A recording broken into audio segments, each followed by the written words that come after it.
நல்லா கவனிச்சிங்கன்னா, உயர்ந்திருக்கிற மலை முகடுகளில் 200-300 அடிக்கு மேலே அடர்ந்து படர்ந்து வளர்ந்து இருக்கிற மரங்கள் தான் மேகத்தை அறுவடை செய்து பூமிக்கு மழையாக கொண்டு வருகிற ஆற்றலை பெற்றது.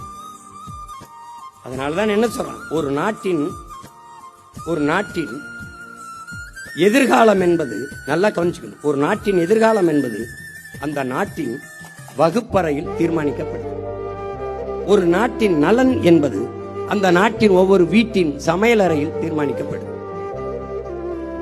ஏன்னா நோயற்ற வாழ்வே குறையற்ற செல்வம். ஒரு நாட்டின் நலன் அதான் செல்வம். இப்ப நலன் என்பது அந்த நாட்டின் ஒவ்வொரு வீட்டின் சமையலறையில் தீர்மானிக்கப்படும்.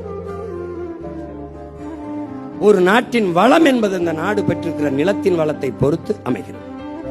ஒரு நாட்டின் நிலத்தின் வளம் என்பது அந்த நாடு பெறுகிற நீரின் வளத்தை பொறுத்து அமைகிறது.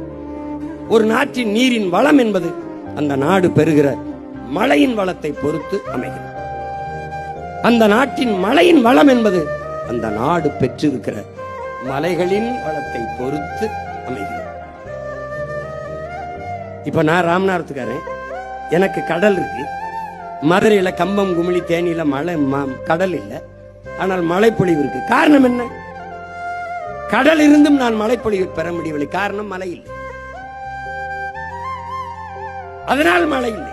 அங்கே நீராவி ஆறுகிற மேகம் மேற்கு தொடர்ச்சி மலையாக இருக்கிற இங்க மதுரை, தேனி, கம்பம், குமிழியில தடுத்து நிறுத்தி பூமிக்கு மழையா வருது. அங்கே மழைப்பொழிவை பெற முடியுது. அவன் வளமாக இருக்கிறான், நான் வறண்டு இருக்கேன். இது விளங்குது. அப்ப அந்த மலை மேலே அடர்ந்து உயர்ந்து இருக்கிற அந்த மரங்கள் தான் பூமிக்கு மேகத்தை அறுவடை செய்து மழையா கொண்டு வரும். எங்க குளிர்ச்சியா இருக்கோ அங்க மேகம் மழையை கொட்டும்.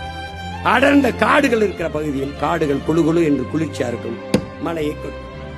இல்லை என்றால் மேகம் திருப்பி கடலிலே போய் குளிரா இருக்கிறனால அங்கே மழையை கொட்டும். இதுதான் இயற்கை.